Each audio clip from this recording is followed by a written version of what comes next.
Здесь приветствие, здесь я представился, здесь я предупреждаю о спойлерах. Теория Life is Strange с научной и логической точек зрения и имеет смелый характер.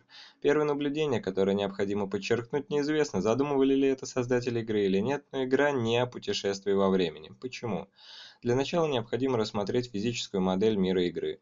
Мы говорим о теории суперструн, раздел мультивселенная. Мультивселенная предполагает бесконечное множество вселенных, которые уже существуют. На просторах интернета достаточно фанатских теорий, что выбор образует Вселенную. Нет, мы исключаем квантовую теорию о дочерних вселенных по причине двух лун и сохранения позиции Макс пространств. Итак, по теории мультивселенной, вселенных существует бесконечное множество, начиная со вселенных, различающихся с нашей на один атом, и заканчивая абсурдными вселенными, например, где печенье верхом на выдрах захватывает галактику. Есть одни вселенные, полностью им противоположные. Итак, нам неизвестно, насколько хорошо разработчики знают науку, но то, что они нам показывают в течение игры, это теория суперструн. Почему же? О способности Макс. Макс не отматывает время назад, она на самом деле перемещается между идентичными параллельными вселенными. Основное доказательство тому это Макс сохраняет позицию в пространстве во время использования способности. Таким образом, если бы события игры происходили бы в моновселенной или дочерней вселенной, то люди бы замечали телепортации Макс в пространстве. Arcadia Bay is scared too. Look. Arcadia Bay is scared too. Также мы видим, как у исправляющей события Макс ее предыдущий силуэт отменяет определенные действия, а настоящая Макс стоит на месте. Это не что иное, как перемещение во вселенных, зародившихся минутой раньше. То есть большой взрыв в этих мирах произошел секунды, минуты, часом раньше. И Макс подбирает подходящую и раннюю вселенную, где она еще не начала действия, и сливается с сознанием Макс из необходимой ей параллельной вселенной. Об этом нам говорит кровь из носа. И из бесконечного множества вселенных подбирается именно та вселенная, в которой, хоть и абсурдно звучит, Макс стояла именно на этом месте, именно в это время и именно в позе использования способности. Потому люди не замечают ее телепортации, в том числе и за закрытые двери. Попасть за закрытые двери она может как через вселенную, в которой дверь была банально не заперта, так и через вселенную, в которой она могла получить способность телепортироваться. Помним, что половина вселенных имеют открытую дверь, и нам ясно показывают, что Макс не осознает процедуру своих перемещений между вселенными, оставаясь в физической модели родной вселенной. Она не может переместиться во вселенную к Марти Макфлаю, что говорит об ограниченном количестве вселенных, с которыми можно взаимодействовать. Об этом расскажу чуть позже. Итак, у нас есть 50% появившихся вселенных и их альтернатив, 50% не появившихся. Таким образом, определяем, что у нас есть 50% вселенных, в которых Хлоя умирает, и также есть 50% вселенных, в которых Хлоя жива. И Макс, спасая Хлою в туалете, сталкивает два набора вселенных. Стоит пояснить, хоть и сталкиваются две бесконечно больших вариации параллельных вселенных, задействованы в столкновении только две физических модели вселенных. Их столкновение не означает конец света. На уровне струн это не более чем ниоткуда возникшее свечение в космосе и так далее. Из взаимодействия с параллельной вселенной берет начало теория хаоса, которая вовсе не означает, что Хлоя должна умереть, иначе торнадо. По теории хаоса из-за столкновения вселенных создается некоторое количество взаимодействий в виде различных волн, начиная с электромагнитных, заканчивая гравитационными. Таким же образом мы получаем источник гравитации и вместе с ним его силуэт, Луну, и первый раз замечаем ее в конце второго эпизода.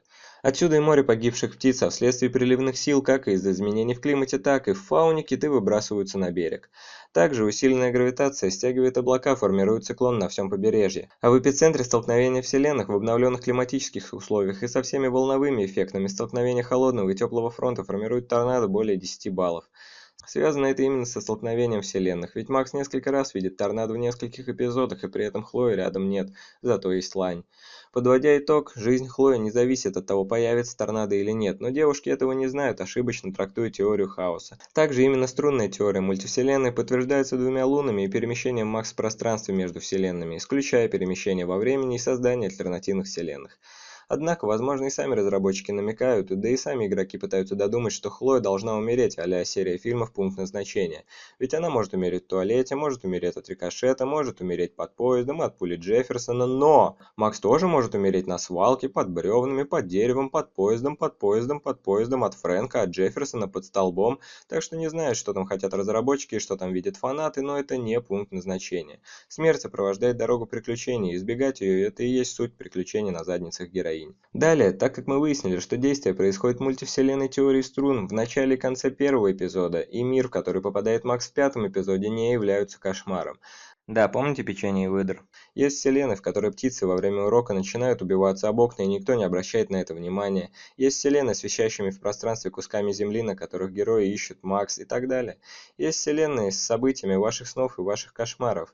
И так как мы говорим, что Макс перемещается между вселенными, вот что происходит, если выбраться за границы ограниченного числа родных вселенных. Там законы физики будут, мягко говоря, странными. Однако мы все равно будем ограничены тем бесконечным числом вселенных, где есть планета с городком Аркадия Бэй и всеми интерпретациями персонажей. Теперь о том, откуда Макс научилась перемещаться между вселенными. Началось все с того, что я услышал гипотезу о том, что бабочка в туалете запускает способности Макс, и бабочка является душой Хлои. В действительности игра акцентирует внимание на том, что у каждого есть свое органическое существо-талисман. И судя по тотему, стоящему общежития, мы говорим о мифологии индейцев.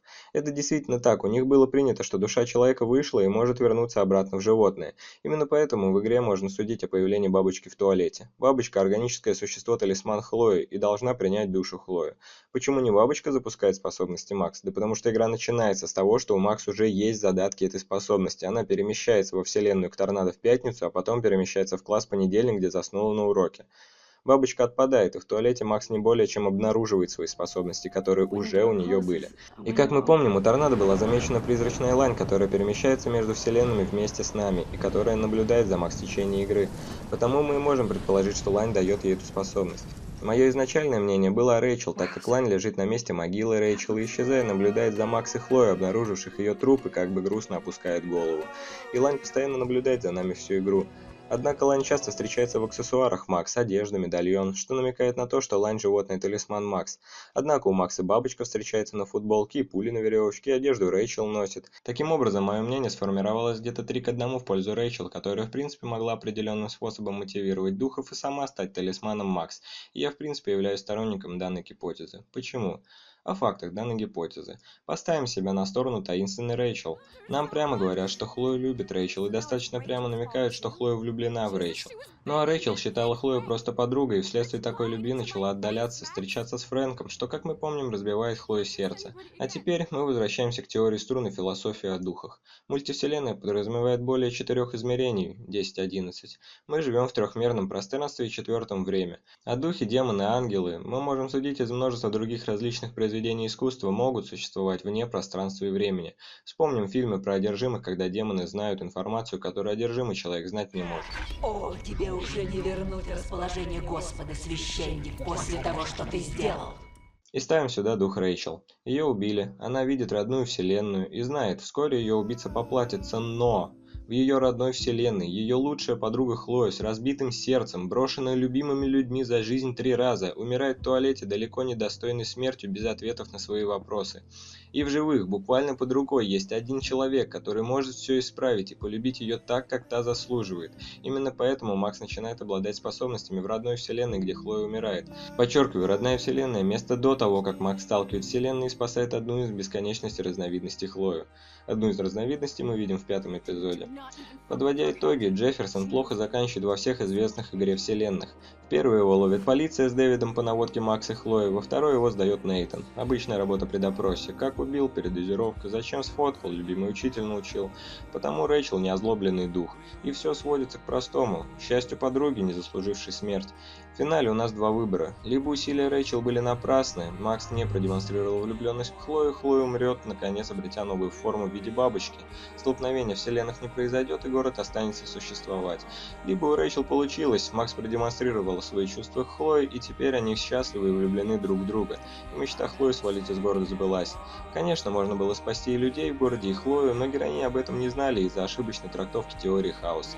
Напоминаю, что мультивселенная подразумевает бесконечное число вселенных, так в 50% вселенных Макс выбрала Хлою и в 50% город, поэтому мы не можем акцентировать внимание на том, какая из концовок основная. Конечно, везде есть жертвы, и Рэйчел свою уже заплатила, за что лично я отплатил ей.